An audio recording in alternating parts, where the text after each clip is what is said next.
We are facing a global fight to address one of the biggest challenges of our time. 5 years after committing to eradicate hunger, we are not on track to reach our goals by 2030. Chronic hunger is up by 10 million people in 1 year and up by nearly 60 million in 5 years.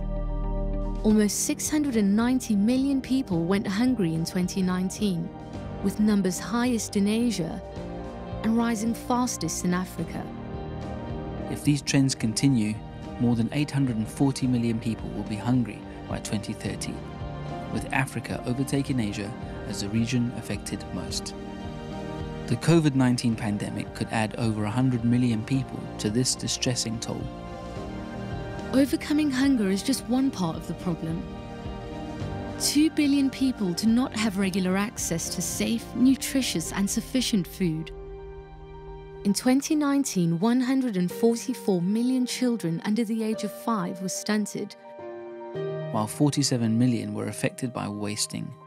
We are not on track to meet our 2030 targets for child stunting, low birth weight and exclusive breastfeeding.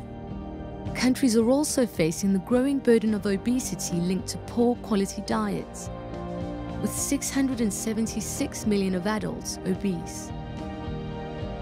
Around the world, many people are suffering from hunger, food insecurity and malnutrition because they cannot afford healthy diets. Even the cheapest healthy diets are out of reach for more than 3 billion people in the world.